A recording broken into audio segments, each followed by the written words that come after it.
Good morning everyone. মোৰ নতুন এটা ব্লগলৈ আপোনালোক সকলোকে স্বাগতম জনাইছো। আজি হৈছে 26 ডিসেম্বৰ। বহুত দিন মই একো ব্লগ দিবই পৰা নাই, গতিকে আপোনালোকে চাগে মোক পাহৰিয়ে পেলাইছে। হয়নে নহয় বাৰু কওকচোন। এতিয়া আসলতে মই এঠাইত যাবলৈ ওলাইছো আৰু ভাবিছো ব্লগটো আৰম্ভ কৰি দিওঁ, যেহেতু নহলে সদায় মানে থাকুতে মোৰ জানেই আপোনালোকে এলাহতে ভিডিও একো কৰা নহয়, গতিকে এনেকৈ থাকি যায়। গতিকে আজি ভাবিছো নাই, এতিয়া যাবলৈ ওলাইছো যেতিয়া ভিডিওটো আৰম্ভ কৰি দিওঁ, পাছত যি হয় আপোনালোকক দেখাই থাকিম। ঠিক আছে তেন্তে এতিয়া মই গৈ থাকো, পাছত লগ পাই আছো। যেহেতু মই স্কুটি লৈ যাম, গতিকে স্কুটিতে মই মোৰ যিখিনি দৰকাৰী বস্তু সেইখিনি ভৰাই লৈছো। আসলতে মই আমাৰ পুৰণা ঘৰলৈ গৈ আছো। এতিয়া বৰ্তমান আমি যিটো ঘৰত আছো ইয়ালৈ অহা 15 বছৰ মানে হৈ গৈছে আৰু পুৰণা ঘৰলৈ এনেকৈ মাজে মাজে অহা যোৱা কৰি থাকো আৰু।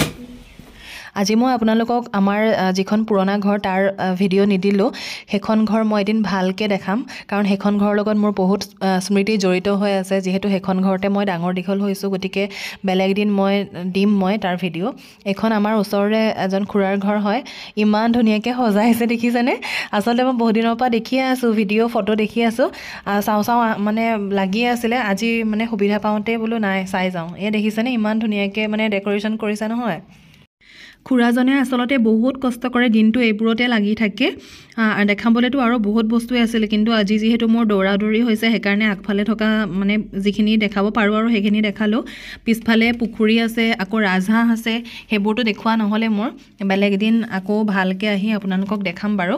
এয়া দেখিছে, ইয়াত পদুমো লগাইছে, মানে নাথাকিবলৈ বস্তু একোৱেই নাই।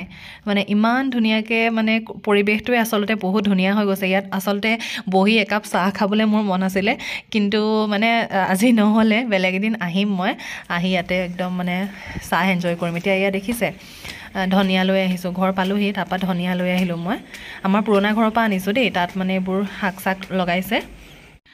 ঘৰ আহি পায়ে চিধা এয়া ব্লেংকেট ৰ'দাবলৈ গুচি গৈছোঁ চাদৰ ওপৰত যে ইমানেই চোকা ৰ'দ, মানে মূৰত সেইকাৰণে কাপোৰ লৈ লৈছোঁ, নহ'লে একদম গৰম লাগি গৈছে। সেয়া মানে ব্লেংকেটবোৰ দিনত ৰ'দাই থ'লে ৰাতি শুই ভাল লাগে যে, সেইকাৰণে প্ৰায়ে এনেকৈ ৰ'দ দিলে মই ৰ'দাই লওঁ। ব্লেংকেট ৰ'দাই নামি আহোঁতে দেখিছোঁ নীলকণ্ঠ ফুলজোপা ইমান ধুনীয়াকৈ ফুলি আছে। আচলতে মই আগতেই দেখিছোঁ বাৰু ফুলি থকা, তথাপিতো বোলো আপোনালোককো দেখাওঁচোন ভিডিঅ' কৰি। ইমান ধুনীয়াকৈ ফুলিছে দেখিছেনে। এতিয়াও কলি মানে বহুত মেলি আছে, ফুলিব আৰু। মানে যোৱা বছৰটো মোৰ গোটেই গছজোপা ভৰ্তি হৈ গৈছিলে। কণী বাকলি দিছিলোঁ, আচলতে কণী বাকলিটো বহুত ভাল সাৰ হয়, তো মানে গোটেই গছ একদম ভৰ্তি হৈ গৈছিলে। এতিয়াও চাগে তেনেকৈ ফুলিব আৰু। এইটো বাৰু কি বস্তু আপোনালোকে চিনি পাইছেনে? এইটো হৈছে চাউল ধোৱা পানী। আপোনালোকে চাউল ধোৱা পানীটো কি কৰে বাৰু? পেলাই দিয়ে নেকি বাৰু? যদিহে পেলাই দিয়ে তেন্তে আজিৰ পৰা কিন্তু পেলাই নিদিব। আপোনালোকৰ ঘৰত থকা ফুলগছৰ গুৰিত এইটো দিবচোন। আচলতে চাউল ধোৱা পানী বুলিয়ে নহয়, চাউল দাইল এইবিলাক ধোৱা পানীবোৰ এনেকৈ পেলাই নিদি গছৰ গুৰিত দিব। গছজোপাৰ স্বাস্থ্য বহুত ভাল হ'ব, গতিকে কৰি চাব দেই।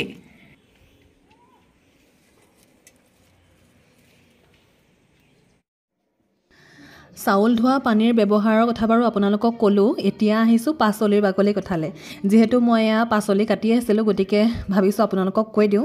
আপোনালোকে বাৰু ব্যৱহাৰ কৰা পাচলিৰ বাকলিবিলাক এনেকৈ পেলাই দিয়ে নেকি বাৰু? যদিহে পেলাই দিয়ে তেন্তে নকৰিব তেনেকুৱা। এইটো আচলতে গছৰ এটা বহুত ভাল সাৰ হয়। মই আচলতে জনা নাছিলোঁ, যেতিয়াৰ পৰা জনা হ'লোঁ তেতিয়াৰ পৰা আৰু নেপেলাওঁ, গছৰ গুৰিত দি দিওঁ। আপোনালোকে গাঁত খান্দি পাচলি বাকলিবোৰ তাত এনেকৈ দি শুকাই যোৱাৰ পাছত যিহেতু সাৰ হৈ যায় তেনেকৈও দিব পাৰে, আৰু মই ওচৰতে টাব চাপ পালে তেনেকৈও দি দিওঁ, তেনেকৈও সাৰ হৈ যায়। যিহেতু শুকাই যায়, মাটিৰ লগত মিলি যায়গৈ পাচলি বাকলিবোৰ, গতিকে আপোনালোকে তেনেকৈও কৰিব পাৰে। আমি আচলতে গছবিলাকত ৰাসায়নিক সাৰবিলাক ব্যৱহাৰ কৰাতকৈ এইবিলাক যিবিলাক ঘৰুৱা আমাৰ সাৰ, যেনেকৈ কেঁচু সাৰ, গোবৰ বা এনেকুৱা, গতিকে এইবিলাক ব্যৱহাৰ কৰিলে আচলতে গছজোপাৰ স্বাস্থ্যটো বেছি ভাল হয়। আৰু যিহেতু ৰাসায়নিক সাৰবিলাকৰ অলপমান মানে পৰিমাণটো বেছি হৈ গ'লে গছবিলাকৰো মৰি যোৱাৰ চান্স থাকে, আৰু এইবিলাকৰতো তেনেকুৱা কোনো কথা নাই, এইবিলাক বেছি কমৰ লগত একো কথা নাই। গতিকে মই ৰাসায়নিক সাৰ ব্যৱহাৰ নকৰোঁৱেই, এইবিলাক এনেকুৱা সাৰবিলাকেই ব্যৱহাৰ কৰোঁ। যিসকলৰ ঘৰত গৰু আছে তেওঁলোকৰতো ভালেই, কাৰণ ঘৰতে গোবৰ পায়ে যায়, কিন্তু আমাৰ যিহেতু গৰু নাই ঘৰত, গতিকে বেলেগৰ পৰা গোবৰ আনো, তথাপিতো কিমাননো আৰু গোবৰ কঢ়িয়াই থাকিম, সেইকাৰণে এনেকেই সাৰ ঘৰতে প্ৰস্তুত কৰি লওঁ।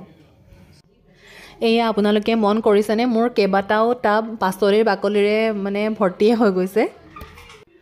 আপোনালোকে বাৰু ফুল ভাল পায়নে আৰু কেনেকুৱা ধৰণৰ ফুল ভাল পায় বা আপোনালোকে আপোনালোকৰ নিজৰ ঘৰত কেনেকুৱা ফুল লগাইছে মোক জনাবচোন কমেণ্ট কৰিব। এই বান্দৰটো দেখিছেনে? এই বান্দৰটোৱে একদম আমাৰ অৱস্থা বেয়া কৰি দিছে। ইয়াৰ উৎপাতত এতিয়া দৰ্জা খিৰিকী একদম একো মেলিব নোৱাৰা হৈ গৈছোঁ। ইমান উৎপাত হৈছে নহয়, মানে আগতে ইমান মানে ইয়াত বান্দৰ নাছিলে, কিন্তু আজি কেইবছৰমান ধৰি ইমান বান্দৰ হৈছে নহয়, একদম মানে ঘৰত একো বস্তু কৰিব নোৱাৰি আৰু ঘৰৰ ভিতৰৰ পৰাই বস্তু চুৰ কৰি লৈ যায়। এইটো যে একদম সাংঘাতিক বান্দৰ। ই আকৌ মানুহলৈ কেৰেপ নকৰে দেই, দেখিছে? মই যে ভিডিঅ' কৰি আছোঁ সি মোক পাত্তাই দিয়া নাই, আমিহে তালৈ ভয় কৰোঁ। ফুলৰ কেয়াৰৰ কথাটো বহুত ক'লোঁ, এতিয়া আপোনালোকক দিম এটা স্কিন কেয়াৰ টিপছ। এতিয়া হৈছে কমলাৰ ছিজন আৰু আমি কমলাবোৰ খাই কি কৰোঁ? বাকলিবোৰ পেলাই দিওঁ। ইয়াৰ আগত আপোনালোকক ক'লোঁ পাচলিৰ বাকলি নেপেলাবলৈ, আৰু এতিয়া আপোনালোকক কৈছোঁ কমলাৰ বাকলি নেপেলাব। কমলাৰ বাকলিবোৰ এনেকৈ আপোনালোকে ৰ'দত শুকুৱাই ল'ব। মই এইখিনি যোৱাকালি খাইছিলোঁ, গতিকে এতিয়া ভালকৈ শুকুৱাই নাই, কেঁচা হৈ আছে আৰু অলপ শুকাব লাগিব। যেতিয়া মানে ভালকৈ শুকাই যাব তেতিয়া আপোনালোকে এয়া পিচি লৈ মুখত ফেচ পেক হিচাপে ব্যৱহাৰ কৰিব পাৰিব। মই পিছে এইবোৰ কৰি থওঁ হয়, পিছে মুখত লগাবলৈহে এলাহ। ইমান এলাহ নহয়, এই এলাহটোৱে মানে মোক শেষ কৰি দিছে।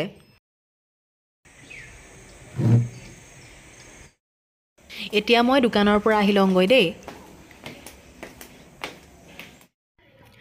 মই দোকানত থাকিলে এনেকৈ প্ৰীতে দোকানলৈ পাক মাৰি থাকে।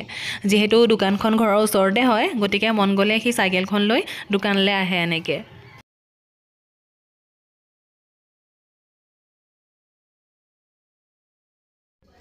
এয়া আমাৰ ঘৰৰ পাৰিজাতজোপা। পাৰিজাত ফুলবোৰ যেতিয়া ফুলিবলৈ আৰম্ভ কৰে চৌপাশ একদম আমোলমোলাই থাকে, বহুত ধুনীয়া গোন্ধটো। আৰু এয়া আমাৰ ফুল এইবাৰ কম ফুলিছে, যেতিয়া মানে গছ ভৰ্তি হৈ ফুলে তেতিয়া বহুত ধুনীয়া লাগে আৰু মানে কি ক'ম আৰু পৰিৱেশটো আচলতে বহুত ধুনীয়া হৈ যায়। এতিয়া বেছি ফুল ফুলা নাই, 2-3 পাহমানহে ফুলিছে, আকৌ পাছত ফুলিব চাগে। Good evening everyone. এতিয়া সন্ধিয়াৰ চাহ তাহ খাই আজৰি হ'লোঁ। এতিয়া আকৌ পিছৰ পৰ্বখিনিতো আৰম্ভ হ'বই জানে, আৰু আমাৰতো আৰু আজৰি বুলিবলৈ নাই, ইটোৰ পাছত সিটোৰ পাছত সিটো ওলাই থাকে। গতিকে ভাবিছোঁ এতিয়া ভিডিঅ'টো শেষ কৰি দিওঁ। আজিৰ দিনটো যি হ'ল তাৰে মানে জইন কৰি কিবাকৈ এটা ভিডিঅ' কৰিলোঁ, যিহেতু সদায় এনেকৈ মানে থাকোঁতে মোৰ ভিডিঅ' কৰা নহয়গৈ। গতিকে ভাবিছোঁ যেনেকৈ যি পাৰোঁ মিলাই কৰি এটা ভিডিঅ' কৰিলোঁ আৰু এতিয়া আমাৰ প্ৰীতৰ উইণ্টাৰ ভেকেশ্যন আৰম্ভ হৈছে। 3 তাৰিখে জানুৱাৰী 3 তাৰিখে স্কুল খুলিব, গতিকে এইকেইদিন তাৰ বন্ধ। মোৰ কাহ হৈ আছে, আচলতে প্ৰীতৰ পৰীক্ষাৰ পৰাই মোৰ একদম জ্বৰ চৰ্দি কাহ হৈ আছে। তাৰ পৰীক্ষাটো এইবাৰ মই ভালকৈ আচলতে চাবলৈ নাপালোঁ, মানে তাৰ পৰীক্ষা 16 ডিচেম্বৰৰ পৰা আৰম্ভ হৈছে, তাৰ আগদিনাখনৰ পৰাই মোৰ একদম পূৰা জ্বৰ, মানে জ্বৰ চৰ্দি কাহ, আৰু হ'লেতো গোটেইকেইটা মোৰ একেলগে হয়, তো গোটেইকেইটাই হৈ গৈছে। গতিকে তাক এবাৰ মই পঢ়াবলৈ মানে ভালকৈ নোৱাৰিলোঁ, অকণমানহে মানে চাই দিছোঁ। গতিকে তাৰ পৰীক্ষাও চাগে এবাৰ ইমান এটা ভাল নহ'ব, কাৰণ মইতো আগতেতো কিবা কিবি ৰাস চাহ সেনেকৈ কৰি তাক পঢ়া চাবলৈ নহ'লে, আৰু তাৰপাছত লাগিলে বেমাৰ। গতিকে সেয়া বেয়াও লাগিছে মোৰ কাৰণে বেচেৰাৰ পঢ়াটো, আৰু যিহেতু এতিয়া সৰু হৈ আছে গতিকে আমি চালেহে সিহঁতৰ পঢ়া হয়, নহ'লেতো ক'ত পঢ়া নহয়। সেয়াই আৰু এতিয়া যিহেতু তাৰ উইণ্টাৰ ভেকেশ্যন হৈ আছে, গতিকে তাকতো ক'ৰবাত ফুৰাব নিব লাগিবই।